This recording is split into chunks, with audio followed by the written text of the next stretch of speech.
Eric hoped for some kind of forgiveness, but now it seemed even more distant than before. Eric sat in his empty living room, staring at his phone. His palms were sweaty, and his heart raced as he mustered the courage to call. Dorothy. For weeks, guilt had eaten away at him. He knew he had been wrong, but this call felt like his last shot at redemption. Finally, with a shaky breath, he dialed her number. The phone rang, and each second felt like a lifetime. When Dorothy answered, her voice was calm, confident, a tone Eric hadn't heard in years. Hello, she said, her tone cautious. Dorothy, Eric began, his voice trembling. It's me, Eric. Please don't hang up. I just wanted to say I'm sorry for everything, for the way I treated you, for the pain I caused. I don't know what I was thinking. I've lost everything, and I realize now that you were the best thing that ever happened to me. There was a pause, and Eric could hear Dorothy take a deep breath before she responded. Eric, she said, her voice steady but firm, I have waited so long to hear you say those words, but do you know what? It's too late. Your apology doesn't change the years of pain, the insults, or the betrayal. When you chased me and my daughters out of your house, I thought my life was over. I cried every night, wondering how I would survive, but now I thank you for throwing us out. If you hadn't, I wouldn't be where I am today. Her words cut deep, but what she said next stunned him. Do you know why I'm truly grateful? She continued. Because I found someone, a man who loves me for who I am, someone who respects me and my daughters. Eric, I'm getting married in a few weeks. Eric's heart stopped. What? A man? You're getting married, he stammered, his voice rising in disbelief. Yes, Dorothy said firmly. He treats me like a queen, something you never did, and he loves my daughters as if they were his own. I have finally found happiness, Eric, and I owe it to the pain you put me through. So, thank you for showing me what I truly deserve. Dorothy, wait, Eric pleaded, his voice breaking. Please, I was wrong. I've changed.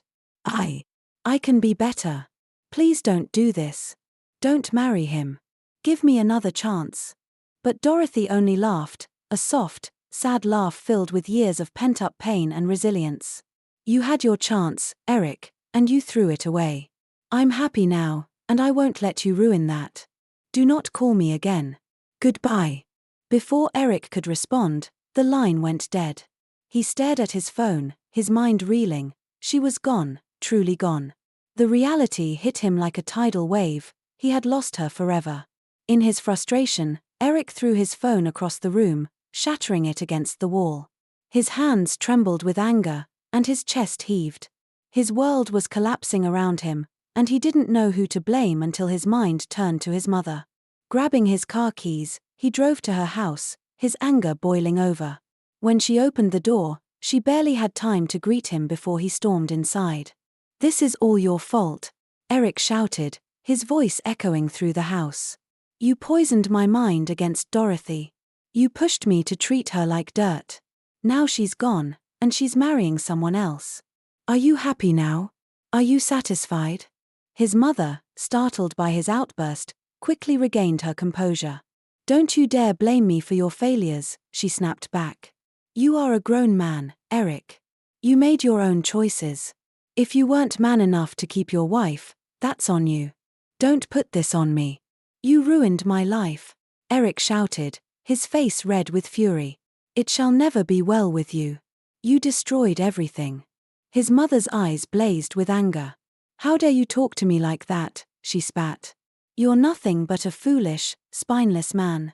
You let a good woman slip through your fingers, and now you're looking for someone to blame. Look in the mirror, Eric. This is all on you. Eric stood there, seething with rage, but her words hit a nerve. He had no comeback, no defense.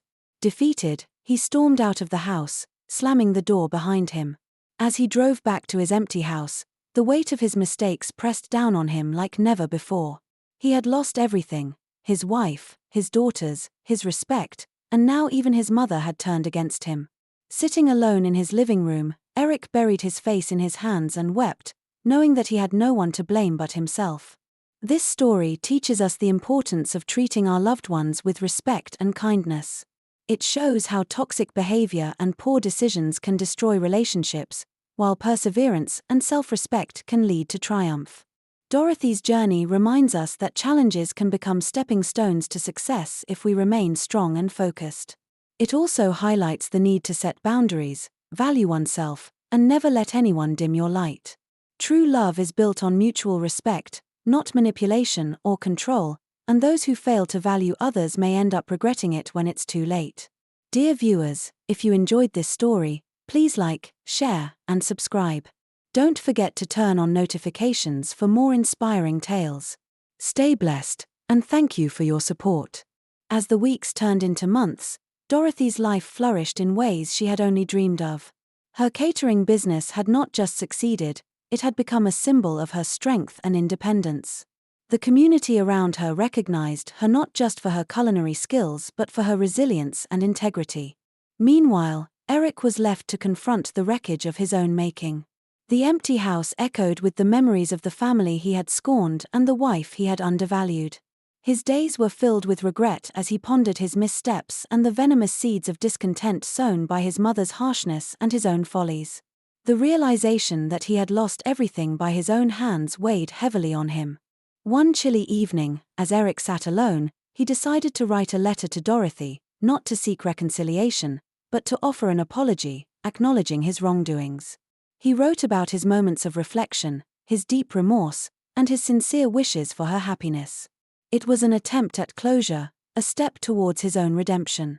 Dorothy received the letter on a bright Sunday morning. As she read the words, a sense of peace settled over her. She knew this was Eric's way of letting go, and she appreciated that he had come to recognize his faults.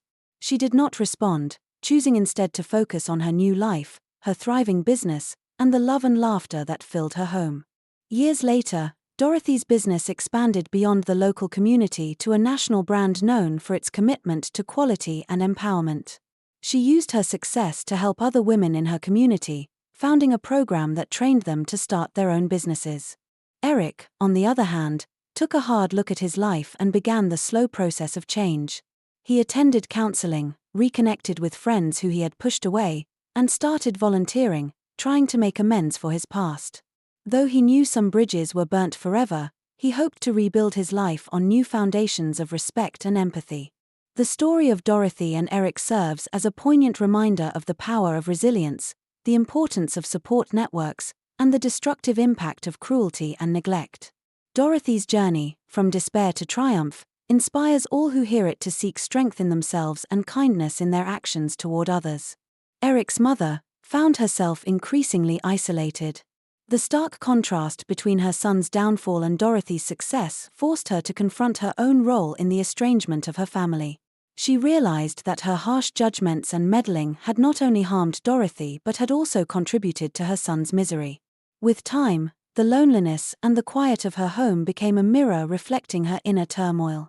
Mrs. Johnson began attending a local community center, where she interacted with people who had faced similar challenges. It was there that she met a counselor who helped her understand the impact of her actions. Driven by a genuine desire to change, Eric's mother started volunteering in community outreach programs, focusing on supporting single mothers and estranged families. Through her work, she learned empathy and the importance of unconditional support, lessons she had failed to apply in her own family. One day, filled with the courage gained from months of reflection and newfound understanding, Eric's mother wrote a letter to Dorothy. In it, she expressed her deep remorse for her past behavior and the pain she had caused. She acknowledged her mistakes and expressed her hope for forgiveness, not to re-enter Dorothy's life, but to make peace with her own actions. Dorothy, upon receiving the letter, felt a wave of mixed emotions. While the wounds were old and had healed, the acknowledgement from Eric's mother brought a sense of closure. Dorothy did not reopen communication but appreciated the gesture as a sign of true remorse. Eric's mother's journey from rigidity to repentance marked a profound personal growth. Though she could not undo the past, she dedicated her remaining years to helping others avoid the mistakes she had made, finding a semblance of redemption in her acts of service.